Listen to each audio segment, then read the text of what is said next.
مجھے ابھی رخصت دیا گیا ہے کہ میں اس وقت توبہ کے کلمات بھی پڑھا دوں اور حدیث مبارکہ کی اجازت بھی دے دوں، چونکہ علماء طلباء اس مجمع میں کافی ہیں۔ سچی بات تو یہ ہے کہ یہ عاجز حدیث کی اجازت دینے کے اہل نہیں ہے، اپنی نااہلی کا اقرار کرتا ہے، مگر چونکہ حکم دیا گیا اس لیے الامر فوق الادب، حکم بھی ہے، اس کو بھی پورا کرنا چاہیے۔ تو میں چند باتیں آپ کی خدمت میں عرض کر دوں کہ اس عاجز نے دین کا علم استادوں سے تو حاصل کیا، مگر جیسے مدرسے میں داخل ہو کر پڑھنے کا موقع ہوتا ہے وہ نہیں مل سکا، اپنی زندگی کے حالات ہوتے ہیں۔ بچپن میں مجھے میری والدہ نے گرمیوں کی چھٹیوں میں مدرسے میں حفظ کے لیے ڈالا، اور اللہ کی شان دیکھیے کہ میں نے 2 مہینے میں 6 پارے حفظ کر لیے تھے۔ اب میرے استاد مجھ سے بہت خوش تھے، ان کا نام تھا قاری غلام رسول، بہت خوش تھے، اور وہ میرے بھائی کو کہا کرتے تھے کہ یہ بچہ چند مہینوں کے اندر پورا حافظ بن جائے گا۔ لیکن جب گرمیوں کی چھٹیاں ختم ہوئیں تو میرے بڑے بھائی اسکول میں ٹیچر تھے، مجھے کہنے لگے چلو اسکول جانا ہے۔ میں نے بڑا ان کے سامنے کہنے کی کوشش کی کہ نہیں، میں نے تو مدرسے میں جانا ہے، حافظ بننا ہے۔ وہ کہنے لگے کہ نہیں، تم نے اسکول جانا ہے، اور جب اسکول سے واپس آؤ تو جو خالی وقت ہوگا اس میں حافظ بن جانا۔ پھر میں اپنی امی کے سامنے خوب رویا، امی مجھے تو حافظ بننا ہے، مجھے تو مدرسے جانا ہے۔ میری والدہ نے میرے بھائی کو کہا بھی صحیح کہ جب بچے کا شوق ہے تو اسے مدرسے میں چھوڑاؤ۔ اس نے کہا امی میں نے اس کو دونوں علم پڑھانے ہیں، یہ میرے ساتھ سکول جائے گا، وہاں پڑھے گا، اور شام کو یہاں پر اس کا شوق ہے دین کا علم پڑھنا تو یہاں پڑھ لے۔ میں نے کہا کہ کیسے پڑھ سکتا ہوں؟ وہ کہنے لگے استاد کا بندوبست میں کر دوں گا۔ چنانچہ ہمارے شہر کے ایک مفتی تھے، مفتی ولی اللہ ان کا نام تھا، ان کے پاس بھائی مجھے لے گئے اور کہنے لگے کہ میرے بھائی کو دین کا علم پڑھنے کا بڑا شوق ہے، آپ اس کو پڑھا دیجئے۔ چنانچہ مفتی صاحب نے مجھے بند نامہ سے کتابیں پڑھانی شروع کی، پھر انہوں نے گلستہ پڑھائی، وسطیٰ پڑھائی، اور مالا بدہ من فارسی میں ہوتی تھی وہ پڑھائی، شرح میات عامل تک میں نے یہ سارا کچھ اپنے استاد مفتی ولی اللہ صاحب سے پڑھا۔ پھر اس کے بعد میں آگے کالج میں چلا گیا، سکول سے تو روٹین کچھ بدل گئی، سائنس پڑھنے میں ذرا ٹائم بھی زیادہ لگتا تھا اور وقت بھی کم ہوتا تھا۔ تو پھر زندگی کے 5-6 سال ایسے گزرے کہ میں صرف استاد سے تفسیر پڑھتا تھا۔ ہمارے ایک استاد تھے، ان کا نام تھا مولانا خلیل احمد صاحب، وہ ایک مسجد کے امام تھے، خطیب تھے، امام تو کوئی اور تھا، اور وہاں وہ روزانہ فجر کے بعد درس دیا کرتے تھے۔ تو ہم کوئی 10-12 دوست تھے، روزانہ فجر کی نماز اس مسجد میں پڑھتے تھے، اور ان سے ہم نے الحمد سے لے کے والناس تک پورے حدیث قرآن، پوری قرآن مجید کی تفسیر سبکن 3 سالوں میں پڑھی تھی۔ اس سے ہمیں تفسیر پڑھنے کا ایک شوق آ گیا تھا۔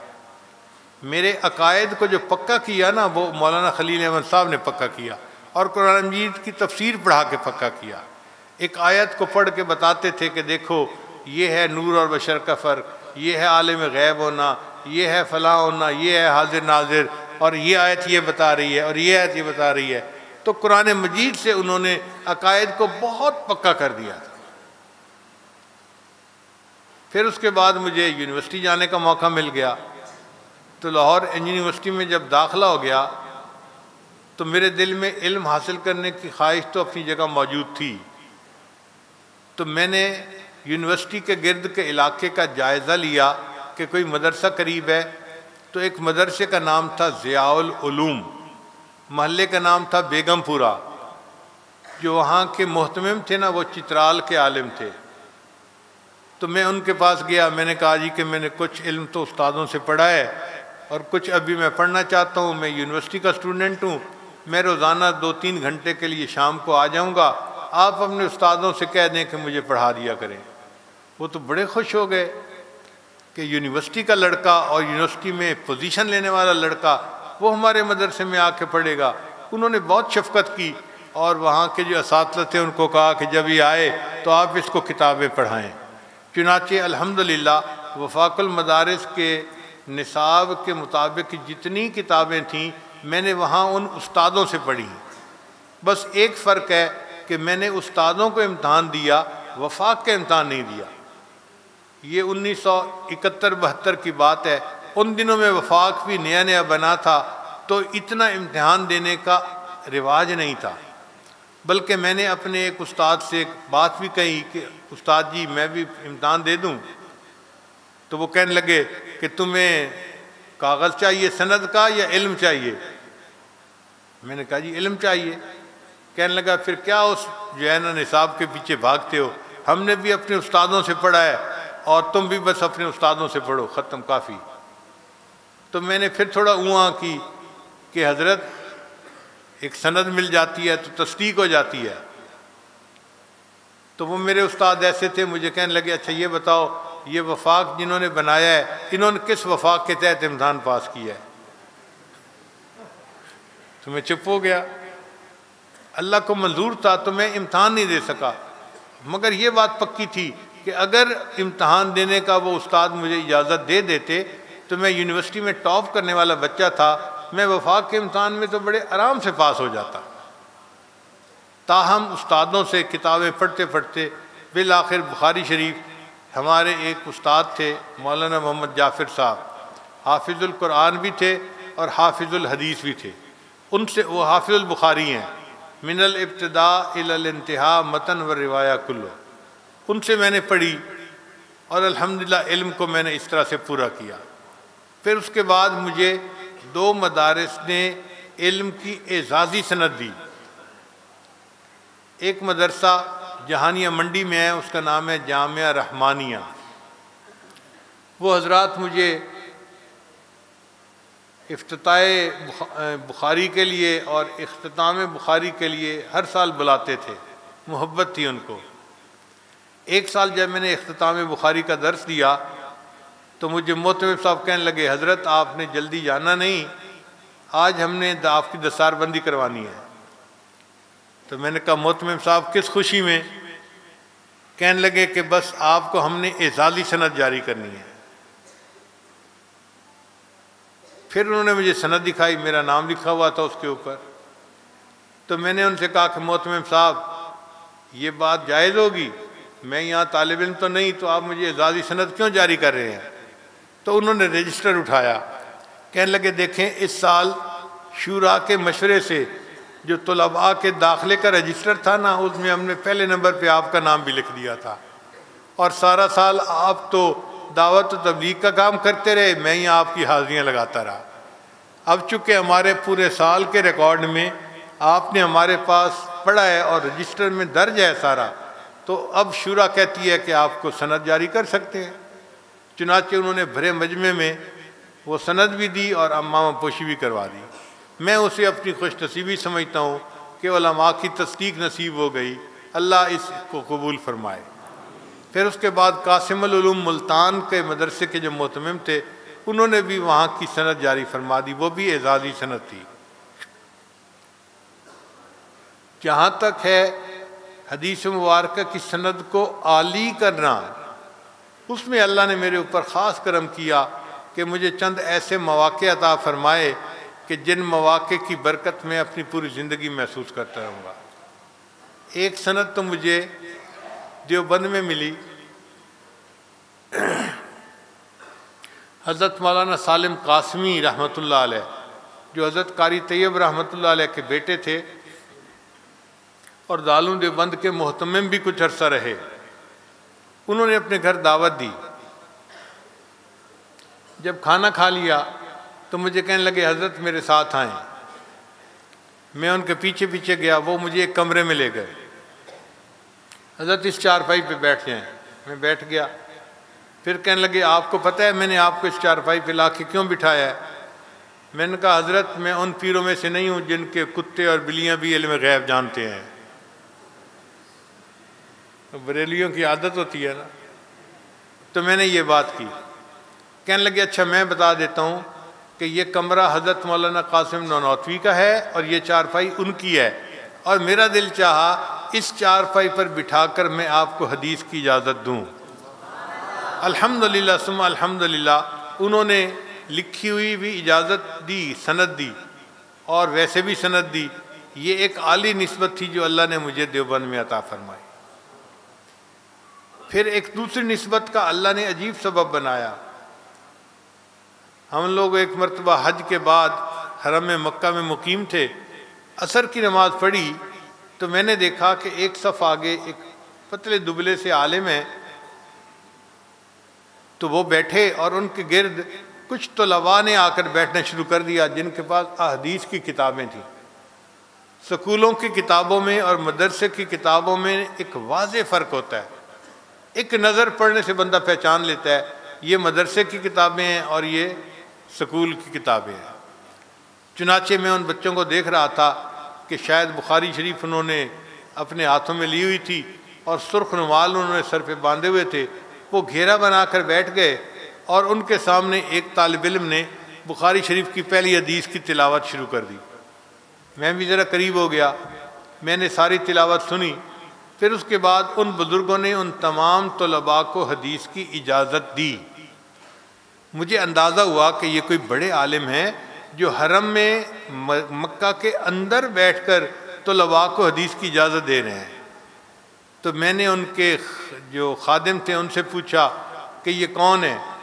ان کا جی یہ انڈیا کے ایک عالم ہیں، ان کا نام ہے مولانا احمد علی، مگر انہوں نے اپنی زیادہ زندگی کا حصہ یو کے میں گزارا ہے، اس لیے ان کا تعارف نہیں ہے انڈیا پاکستان میں اتنا، مگر ان کی حدیث کی نسبت اتنی عالی ہے کہ پاکستان کے بڑے بڑے علماء ان کے پاس حدیث کی نسبت لینے کے لیے آتے ہیں. میں نے اس خادم سے پوچھا کون علماء؟ اس نے کہا جیسے حضرت مفتی تقی عثمانی. بس یہ نام سن کے ہی میرا دل خوش ہو گیا کہ جب ہمارے سروں کے تاج بھی جا کے ان سے حدیث کی اجازت لے رہے ہیں تو یقیناً ان کی سند بہت عالی ہوگی. تو میں نے اس سے کہا خادم سے کہ کیا مجھے حدیث کی اجازت مل سکتی ہے؟ اس نے کہا آپ کا نام کیا ہے؟ میں نے کہا میرا نام ہے ذوالفقار احمد نقشبندی. اللہ کی شان کہ اس نے نام سنا تو وہیں سے کھڑے کھڑے، وہ تو خادم تھا نا، حضرت حضرت یوں کہنے لگا. اب سارے نمازی بھی سن رہے ہیں. میں حیران تھا کہ ہو کیا گیا. تو حضرت نے پوچھا کیا ہوا، کیوں اتنا شور کر رہے ہو؟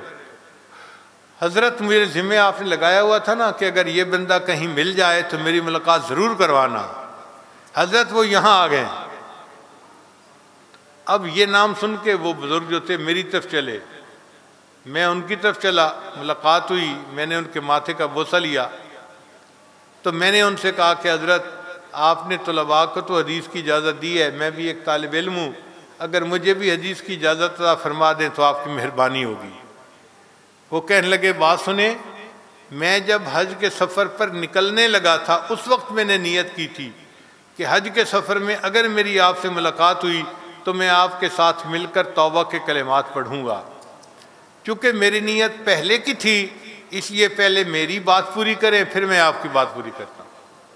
الحمدللہ میں نے وہی حرم میں بیٹھ کے ان کے ساتھ مل کر توبہ کے کلمات پڑھے اور پھر انہوں نے اس عاجز کو حدیث کی اجازت عطا فرمائی. ان کی حدیث کی جو سند تھی وہ حضرت مولانا فضل الرحمان گنج مراد آبادی رحمۃ اللہ کے واسطے سے وہ تھوڑے واسطوں کے ساتھ شاہ ولی احمد دہلوی رحمۃ اللہ تک پہنچتی ہے. تو ان کی حدیث کی نسبت واقعی دوسروں کی نسبت بہت عالی تھی. پھر ایک تیسری نسبت اللہ نے عطا فرمائی. ترکی میں جانا ہوا تو وہاں ایک بڑے بزرگ گزرے ہیں،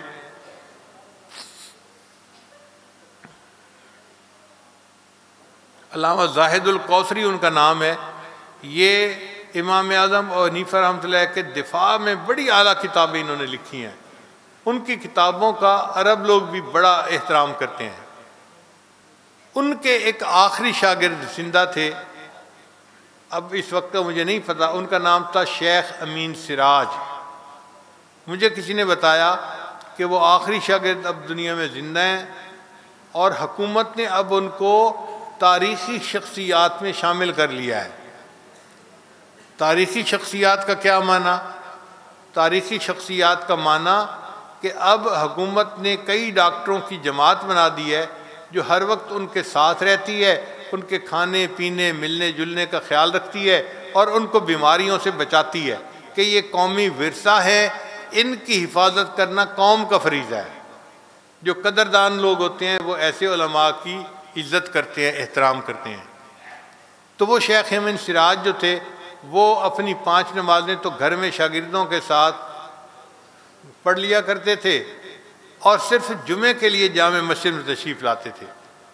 اور جمعے کے لیے حکومت نے مسجد کے بالکل ساتھ ایک شیشے کا کمرہ بنا دیا تھا کہ لوگ ان کو شیشے دیکھ تو سکتے تھے مگر ان کو مل نہیں سکتے تھے۔ اور حکومت کا مقصد بھی یہی تھا کہ لوگ ملتے ہیں تو کسی سے بیکٹیریا ٹرانسفر، کسی سے وائرس ٹرانسفر، اور بوڑھا بندہ بیمار ہو جاتا ہے تو ڈاکٹر لوگ ان کو ملنے نہیں دیتے تھے۔ خیر جمعہ میں 1-2 دن باقی تھے، ہم نے خوب اللہ سے دعائیں کی کہ اللہ ہمیں موقع دے دیجئے کہ ہم ایک ایسے عالم کا دیدار کر سکیں اور ان سے حدیث کی اجازت حاصل کر سکیں۔ اللہ کی شان کہ وہ اس جمعہ کو مسجد میں تشریف لا گئے، طبیعت ٹھیک تھی۔ ہم نے شیشے سے ان کا دیدار تو کر لیا، لیکن اب دل چاہتا تھا کہ ان سے حدیث کی اجازت بھی لیں، اور کمرے سے ہم اندر جا نہیں سکتے تھے۔ کمرے کے دروازے کے اوپر ڈاکٹر پہرا دے رہا تھا، بالکل پبلک کو اندر جانے کی اجازت نہیں تھی۔ تو میں آہستہ آہستہ چلتے ہوئے کمرے کے دروازے کے قریب گیا تو ڈاکٹر نے مجھ سے پوچھا کہ آپ کہاں سے آئے ہیں؟ میں نے کہا پاکستان سے۔ کہنے لگا نو، پاکستان میں تو ہائیجینک کنڈیشن اچھی نہیں ہے، وہاں کے کسی بندے کی ہم شیخ سے ملاقات نہیں کروا سکتے۔ تو میں وہیں پہ کھڑا ہو گیا۔ اب اتنے میں شیخ کے جو خادم تھے نا، انہوں نے مجھے دیکھا تو وہ دروازے کے قریب آئے اور مجھ سے پوچھتے ہیں کہ جی آپ کون ہیں؟ میں نے کہا بھئی میرا نام ہے ذوالفقار احمد نقشبندی اور میں پاکستان سے آیا ہوں، اور حضرت کے ساتھ میں مصافحہ کرنا چاہتا ہوں اور حضرت سے حدیث کی اجازت لینا چاہتا ہوں۔ اس خادم نے وہیں سے حضرت کو بتایا کہ حضرت پاکستان سے کوئی عالم آئے ہیں، ان کا نام ہے ذوالفقار احمد نقشبندی۔ اللہ کی شان کہ یہ نام سن کر شیخ امین سراج جو تھے وہ دروازے کی طرف چل پڑے۔ اب مجھے تو دروازے پہ ڈاکٹر نے روکا ہوا تھا، جب وہ دروازے کی طرف آئے تو ان کو بھی ڈاکٹر نے روک لیا۔ یہ آپ باہر کیوں جا رہے ہیں؟ ابھی تو جانے کا وقت نہیں۔ اس نے کہا میں نے ان سے ملنا ہے۔ ڈاکٹر نے کہا آپ نہیں مل سکتے، ہماری ڈیوٹی ہے کہ ہم آپ کی حفاظت کریں، آپ کو کوئی بیماری لگ گئی، اور یہ بندہ تو آیا بھی پاکستان جیسے ملک سے ہے جہاں پر بہت وائرس ہیں اور ہائیجینک کنڈیشن بہت بری ہیں۔ تو شیخ امین سراج کے دل میں اللہ نے محبت ڈالی، انہوں نے یہ بات آگے سے کہی کہ اچھا اگر اس سے مل کر مجھے کل کی بجائے آج موت آتی ہے تو میں مرنے کے لیے تیار ہوں۔ ان کے اس بات کے بعد ڈاکٹر پیچھے ہٹ گیا اور وہیں دروازے میں کھڑے ہوئے مجھے اللہ نے ان سے معانقہ کرنے کی اور مصافحہ کرنے کی سعادت عطا فرمائی، اور انہوں نے حدیث کی اجازت بھی عطا فرمائی اور لکھی ہوئی پوری لسٹ بھی دے دی۔ آج الحمدللہ ہمارے پاس ان کی سند علامہ زاہد الکوثری کے واسطے سے موجود ہے جو ایک عالی سند ہے۔ مگر ہمارے ہاں جتنی حدیث کی سندیں ہیں نا، تو امام بخاری تک 16-17 واسطے بنتے ہیں اکثر و بیشتر۔ جو بڑے حضرات ہیں ان کے 16 واسطے بن جاتے ہوں گے، مگر 16-17 واسطے ہی بنتے ہیں، ہم نے اس کو گنا ہے۔ اللہ کی شان دیکھیں، کچھ عرصہ پہلے ہمیں اللہ نے بخارا جانے کی سعادت عطا فرمائی۔ بخارا میں مختلف ملکوں کے مشائخ آئے ہوئے تھے، تو مجھے کسی نے بتایا کہ جی شام سے ایک بڑے عالم آئے ہیں شیخ محی الدین، اور ان کی جو حدیث کی سند ہے وہ بہت عالی ہے، پوری دنیا میں اس وقت اتنی عالی سند کسی اور کی نہیں ہے، اور اس وجہ سے بخارا کے بڑے بڑے علماء سب آ رہے ہیں اور ان سے حدیث کی اجازت لے رہے ہیں، اور رش لگا ہوا ہے۔ تو یہ سن کے میں نے اپنے ساتھی کو کہا بھئی مجھے بھی ویل چیئر پہ لے چلو، میں بھی ان سے حدیث کی اجازت لے لیتا ہوں۔ تو ہمارے ایک اور ساتھی ہیں خلیفہ ہیں، وہ کہنے لگے حضرت جانے کی اجازت نہیں، جانے کی ضرورت نہیں۔ میں نے کہا کیوں؟ کہنے لگے عصر کی نماز پڑھنے کے بعد انہوں نے مجھے کہا تھا کہ تم ساتھ رہتے ہو، جب رات کو شیخ فارغ ہوں مجھے فون کر دینا، میں خود آؤں گا، میں نے ان کے ساتھ مل کر توبہ کے کلمات پڑھنے ہیں۔ تو چونکہ انہوں نے میرے ذمہ لگایا ہوا ہے، میں ان کو فون کر دیتا ہوں، وہ ابھی آ جائیں گے۔ میں نے کہا بھئی دل تو چاہتا تھا میں چل کے جاتا، لیکن اگر حضرت نے پہلے کہا ہوا ہے تو چلو فون کر دو۔ اس نے وہیں بیٹھے بیٹھے فون کیا، تو تھوڑی دیر کے بعد وہ شیخ وہیں تشریف لے آئے، اور الحمدللہ انہوں نے آ کے ہمیں حدیث کی اجازت دی۔ ان کی یہ جو حدیث کی اجازت ہے وہ علامہ شامی رحمۃ اللہ علیہ، ابن عابدین رحمۃ اللہ کی وساطت سے نبی علیہ السلام تک بہت چھوٹے واسطے سے پہنچتی ہے۔ ان کے جو واسطے امام بخاری تک پہنچتے ہیں نا، وہ 14 واسطے بنتے تھے۔ تو اب گویا میرے استاد بھی ساتھ شامل ہو گئے تو یہ 15 واسطے بن گئے۔ جو مفتی حضرات بیٹھے ہیں وہ سمجھتے ہیں کہ فتاوی شامی کے اوپر حاشیہ لکھا ہے مصطفیٰ غلام مصطفیٰ فرفور، نہیں عبداللطیف فرفور نے۔ یہ شام کے ایک بڑے ڈاکٹر تھے، عالم تھے، اور انہوں نے واقعی ایسا حاشیہ لکھا کہ لوگ حیران ہیں کہ انہوں نے اتنا اچھا کام کیسے کر دیا، اللہ نے ان سے کام لے لیا۔ ان کے واسطے سے، فرفور کے واسطے سے، علامہ شامی رحمۃ اللہ کے ذریعے اللہ نے یہ حدیث کی ایسی نسبت عطا فرمائی جو بقول شیخ محی الدین کے اس وقت دنیا میں سب سے عالی نسبت تھی، تو اللہ نے وہ بھی عطا فرمائی۔ الحمدللہ جتنے واسطوں سے یہ نسبت اس عاجز کو ملی، یہ عاجز جتنے علماء یہاں موجود ہیں یا طلباء موجود ہیں، ان سب کو اپنی طرف سے حدیث کی اجازت دیتا ہے۔ اللہ تعالی ہمیں تقوی و طہارت کے ساتھ زندگی گزارنے کی توفیق عطا فرمائے اور پوری زندگی حدیث کی خدمت کے لیے قبول فرمائے۔ وآخر دعوانا ان الحمد للہ رب العالمین۔ جو طلباء دور حدیث میں ہیں ان کو بھی اجازت ہے، یا جو مشکات شریف میں ہیں ان کو بھی اس کی اجازت ہے، اور جو طالبات دور بیٹھی ہیں فاضلات ان کو بھی حدیث مبارکہ کی اجازت ہے۔ اب ہم توبہ کے کلمات پڑھیں گے۔ دل میں یہ نیت کر لیجئے کہ ہم سچے دل کے ساتھ گناہوں سے توبہ کر رہے ہیں اور آئندہ نیکوکاری کی زندگی گزارنے کا دل میں ارادہ کر رہے ہیں۔ بسم اللہ الرحمن الرحیم۔ لا الہ الا اللہ محمد الرسول اللہ۔ آمنت باللہ وملائکتہ وکتبہ ورسلہ والیوم الآخر والقدر خیرہ وشرہ من اللہ تعالی والبعث بعد الموت۔ آمنت باللہ کما ہوا باسمائہ وصفاتہ وقبلت جمیع احکامہ اقرار باللسان وتصدیق بالقلب۔ اشہد ان لا الہ الا اللہ واشہد ان محمدً عبدہ ورسولہ۔ استغفر اللہ ربی من کل ذنب واتوب الیہ برحمتک یا ارحم الراحمین۔ ان کلمات کو پڑھنے سے ہم توبہ طائب ہو چکے ہیں۔ چند معمولات ہیں جن کو باقاعدگی سے کریں گے تو اللہ تعالیٰ دل کو منور کریں گے۔ پہلا عمل ہے 100 مرتبہ استغفار صبح و شام پڑھنا۔ دوسرا عمل 100 مرتبہ درود شریف صبح و شام پڑھنا۔ تیسرا عمل قرآن مجید کی تلاوت روزانہ کرنا، 1 پارہ کریں، آدھا پارہ کریں، 1 ربع کریں یا 1 صفحہ پڑھیں، مگر پڑھیں ضرور۔ چوتھا عمل چلتے پھرتے ہر وقت دل میں اللہ کو یاد کرنا، دست بکار دل بیار، ہتھ کارول دل یارول، اس کا مصداق بن جانا۔ اور 5ویں چیز ہے کہ 15-20 منٹ صبح اور شام مراقبہ کرنا۔ مراقبے کا طریقہ بہت آسان ہے کہ آپ جب نماز پڑھ کے فارغ ہوں تو تھوڑی دیر اللہ کی طرف متوجہ ہو کے بیٹھ جائیں کہ اللہ کی رحمت آ رہی ہے، دل میں سما رہی ہے، دل کی ظلمت اور سیاہی دور ہو رہی ہے، اور میرا دل اللہ اللہ اللہ بول رہا ہے اور میں سن رہا ہوں، زبان سے نہیں پڑھنا۔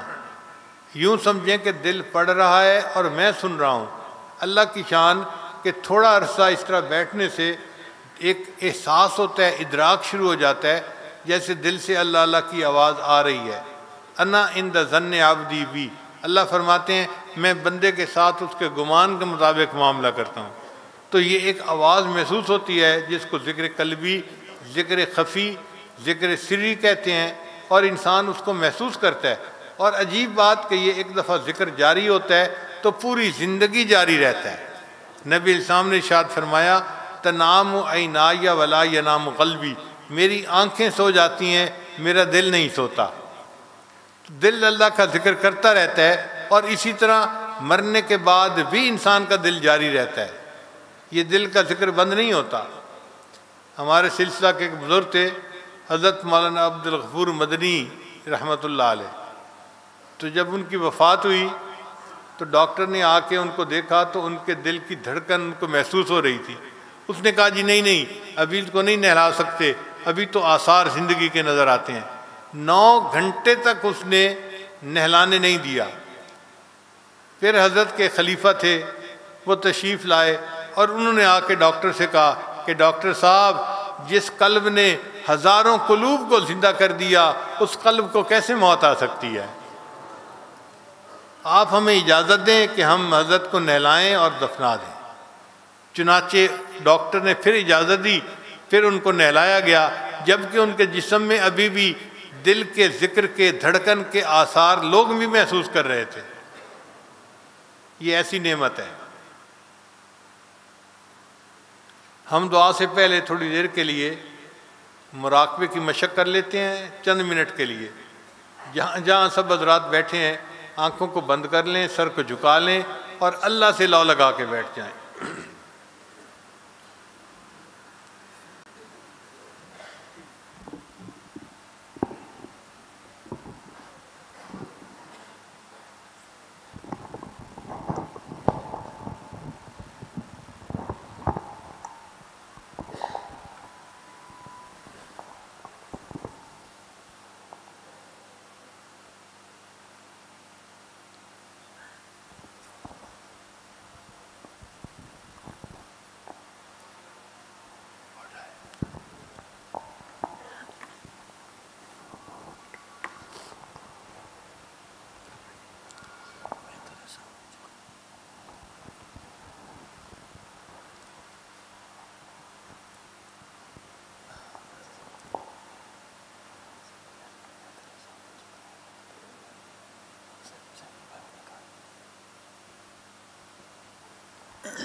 میں تیرے سامنے،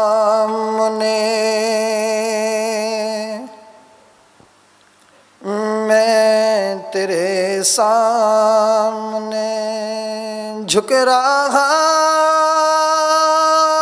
ہوں خدا، میرا کوئی نہیں اللہ تیرے سوا، میں تیرے سامنے، میں تیرے سامنے جھک رہا ہوں خدا، میرا کوئی نہیں اللہ تیرے سوا، میں تیرے سامنے، میں گنہگار ہوں، میں خطا کار ہوں، میں سیاہ کار ہوں، میں سزاوار ہوں،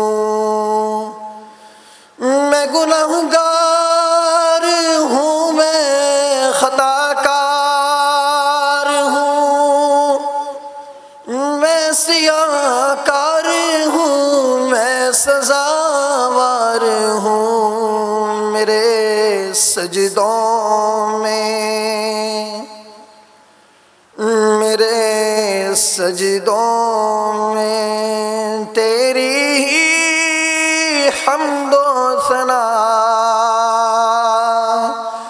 میرا کوئی نہیں اللہ تیرے سوا، میں تیرے سامنے جھک رہا ہوں خدا، میرا کوئی نہیں اللہ تیرے سوا، میں تیرے سامنے میری توبہ ہے توبہ اے میرے الہ، مجھ گنہگار کو تو نہ دینا سزا، میری توبہ ہے توبہ اے میرے الہ، مجھ گنہگار کو تو نہ دینا سزا، میری آہوں کو سن،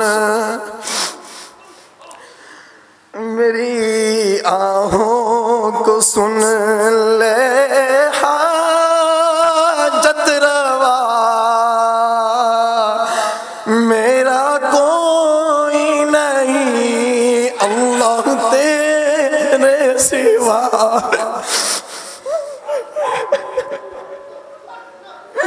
میں تیرے سامنے، میں تیرے سامنے جھک رہا ہوں خدا، میرا کوئی نہیں اللہ تیرے سوا، میں تیرے سامنے، میں تیرے سامنے، میں تو غفار ہوں تو نے خود ہی کہا، نہیں کوئی نہیں ہے شہباز کا، بخش دوں گا میں تجھ کو، بخش دوں گا میں تجھ کو، بخش دے گا ہمیں، بخش دے گا ہمیں،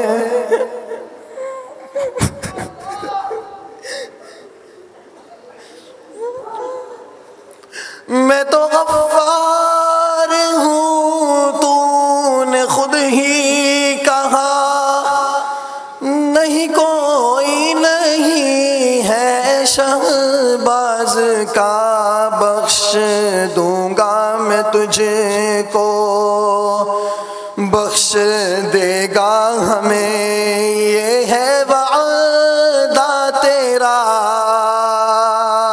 میرا کوئی نہیں اللہ تیرے سوا،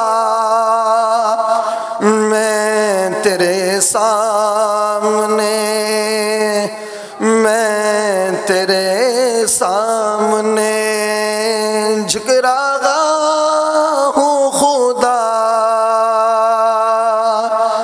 میرا کوئی نہیں اللہ تیرے سوا، میں تیرے سامنے جھک رہا ہوں خدا، میرا کوئی نہیں اللہ تیرے سوا، میں تیرے سامنے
لا الہ الا اللہ محمد رسول اللہ. دعا کر لیجئے. سبحان ربی الاعلی الوہاب.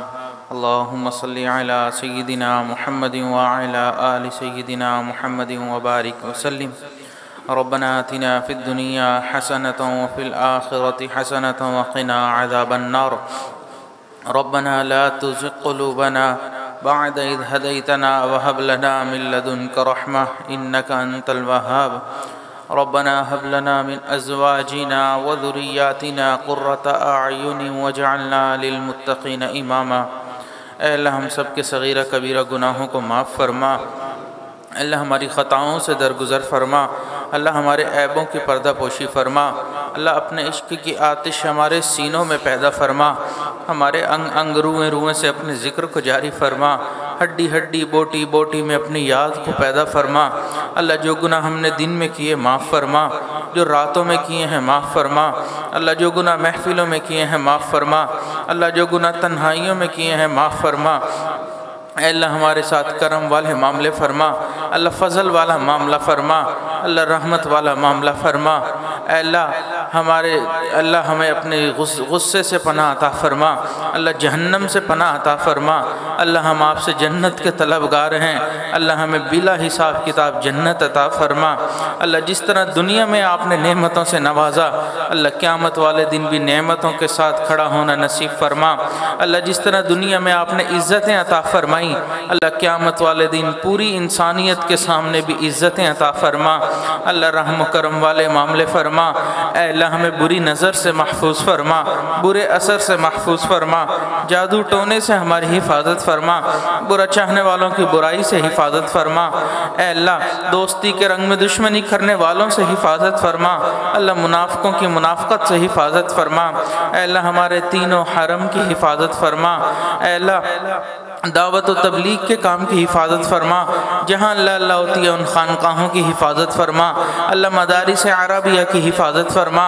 اللہ ہمارے علماء حق کی حفاظت فرما. اللہ خانقاہوں کی حفاظت فرما. اللہ ہمارے مشائخ کی حفاظت فرما. اللہ دنیا میں جہاں بھی مسلمان موجود ہیں اللہ تمام مسلمانوں کے عزت آبرو کی حفاظت فرما. اللہ جان مال کی حفاظت فرما. اے اللہ جو بھی مسلمان پریشان ہے اللہ سب کی پریشانیوں کو ختم فرما. اے اللہ سب کو سنتوں بھری اللہ خوشگوار زندگی عطا فرما. اے اللہ ہمارے اٹھے ہوئے ہاتھوں کو قبول فرما. اے اللہ ختم نبوت کے تحفظ کے لیے اے اللہ ہم سب کو قبول فرما. اے اللہ اس پر جو کام کر رہے ہیں علماء یا مسلمان اللہ تمام کی زندگیوں کی حفاظت فرما. اے اللہ حضرت قاری صاحب کی زندگی میں برکتیں عطا فرما. اللہ دور قریب سے جتنے لوگ آئے اللہ سب کے آنے کو قبول فرما. سب کی گھریلو پریشانیوں کو ختم فرما. اللہ کاروباری پریشانیوں کو ختم فرما. اے اللہ جو صاحب اولاد ہیں اللہ ان کی اولادوں کو نیکوکار بنا، فرما بردار بنا، والدین کی آنکھوں کی ٹھنڈک بنا. اے اللہ جن گھروں میں جوان بچے بچیاں موجود ہیں اللہ ان کے مستقبل کو روشن فرما. والدین کے لیے فرض ادا کرنے آسان فرما. اللہ ہمیں اپنی محبت نصیب فرما. اللہ ہمیں اپنا قرب نصیب فرما.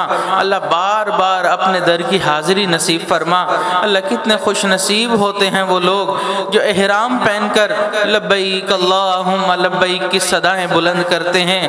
اللہ ہمیں بھی ان خوش نصیب لوگوں میں شامل فرما. اللہ ہر سال حج مقبول کرنے کی توفیق عطا فرما. اللہ اپنے محبوب کے در کی حاضری نصیب فرما. اے اللہ ہمیں سنتوں والی زندگی عطا فرما. اللہ ہمیں علم نبوی سے بھرا ہوا دماغ نصیب فرما. اللہ حیا سے جھکی ہوئی آنکھیں نصیب فرما. اللہ شکر کرنے والی زبان نصیب فرما. ذکر کرنے والا دل نصیب فرما. اللہ سنتوں پر شریعت پر چلنے والا جسم نصیب فرما. اللہ مرنے کے بعد اللہ جنت البقیع کی مٹی نصیب فرما. اللہ رحم و کرم والے معاملے فرما. اے اللہ ہمارے تمام گناہوں کو اپنی رحمت سے نیکیوں میں تبدیل فرما. اللہ دنیا میں آپ کے اربوں اور کھربوں بندے ہیں. ہر کوئی یہ کہتا ہے کہ ہمارا رب ہے، ہمارا رب ہے. اللہ ہم بھی یہی کہتے ہیں کہ آپ ہمارے رب ہیں. اللہ آج آپ اپنے بندوں کو یہی کہہ دیجئے کہ میرے بندو تم بھی میرے ہو. اللہ ہمارے گناہ معاف ہو جائیں گے. اللہ خطائیں معاف ہو جائیں گی. پیارے اللہ تیری ایک نگاہ کی بات ہے میری زندگی کا سوال سوال ہے، اللہ نگاہ فرما دیجئے، اللہ محبت کی نظر سے دیکھ لیجئے، پیارے اللہ محبت کی نظر سے دیکھ لیجئے، اللہ محبت کی وہ نظر جو آپ نے بشر حافی پر ڈالی، شراب خانے میں شراب کے نشے میں مست تھے، اللہ آپ نے ان کو اپنی محبت کی شراب پلا دی، اللہ محبت کی وہ نظر جو آپ نے جنید بغدادی پر ڈالی، دنیا کی پہلوانی سے نکال کر دین کی دنیا کا پہلوان بنا دیا، اللہ محبت کی وہ نظر جو آپ نے عمر ابن الخطاب پر ڈالی، اللہ آپ کے محبوب کے قتل کے ارادے سے گھر سے نکلے تھے، اللہ آپ نے ان پر محبت کی نظر ڈال لی، اللہ اپنے محبوب کا یار بنا دیا، اللہ اپنے محبوب کا صحابی بنا دیا، اللہ وہ تو آپ سے آپ کی محبت کے طلبگار بھی نہیں تھے، اللہ ہم تو آپ سے آپ کی محبت مانگ رہے ہیں، اللہ آپ نے قرآن پاک میں ارشاد فرمایا وَأَمَّا السَّائِلَ فَلَا تَنْهَرْ، سوالی کو انکار نہ کرو، اللہ جب ہم جیسوں کو حکم ہے ہم سوالی کو انکار نہ کریں، اللہ آپ بھی ہمیں انکار نہ فرمائیے، پیارے اللہ انکار نہ فرمائیے، اللہ ہمیں محبت کی نظر سے دیکھ لیجئے، پیارے اللہ محبت کی نظر سے دیکھ لیجئے، پیارے اللہ محبت کی نظر سے دیکھ لیجئے، اللہ یہ دعا مانگتے ہوئے ڈر بھی لگ رہا ہے آپ کی طرف سے آواز نہ آ جائے، محبت کی نظر میں بلال پہ ڈالتا تھا، محبت کی نظر میں سمیہ پہ ڈالتا تھا، تم اپنے اعمال کو دیکھو، اللہ ہم جانتے ہیں ہم برے اعمال کرنے والے لوگ ہیں، ہمارے نام اعمال گناہوں سے بھرے ہوئے ہیں، لیکن اللہ تمام گناہ نیکیوں میں بدل سکتے ہیں، بس ایک مرتبہ محبت کی نظر سے دیکھ لیجئے، پیارے اللہ تیری ایک نگاہ کی بات ہے، میری زندگی کا سوال ہے، اللہ آپ ایک نگاہ کرم فرمائیں گے،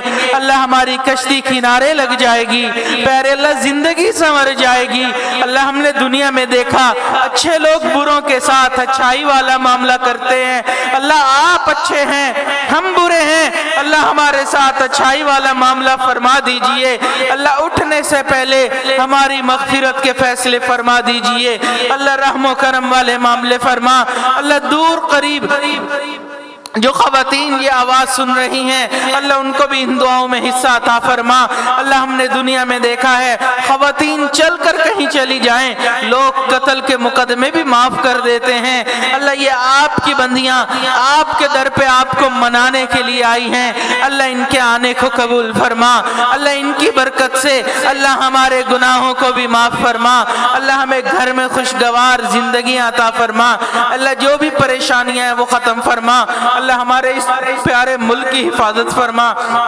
اللہ اس ملک کو دین کا قلعہ بنا، جو اس ملک کے دشمن ہیں اللہ ان کو ہدایت نصیب فرما، جن کی قسمت میں ہدایت نہیں اللہ چن چن کے دفع دور فرما، اللہ ملک میں جو مختلف بحران ہیں اللہ ان بحرانوں کو ختم فرما، اللہ ہمارے حکمرانوں کو وقت کے مناسب اچھے فیصلے کرنے کی توفیق عطا فرما، اللہ ہمیں معاشرے کا اچھا فرد بن کر زندگی گزارنے کی توفیق نصیب فرما، اللہ جو مدارس ہیں اللہ تمام مدارس کی علماء کی حفاظت فرما، اللہ ہماری ان دعاؤں کو اپنی رحمت سے قبول فرما، اللہ ہمارے عزیز و اقارب مشائخ جو فوت ہو گئے اللہ ان کی مغفرت فرما، جن کی آپ نے مغفرت کر دی قرب کے اعلیٰ ترین درجات عطا فرما، اللہ ہم نے اپنی اوقات کے بقدر مانگا اللہ ہمیں اپنی شان کے مطابق عطا فرما، اللہ جو مانگنا چاہیے تھا نہیں مانگ سکے آپ جانتے ہیں اللہ ہمیں وہ بھی عطا فرما، اللہ لوگوں کی جو بھی ظاہری ضروریات ہیں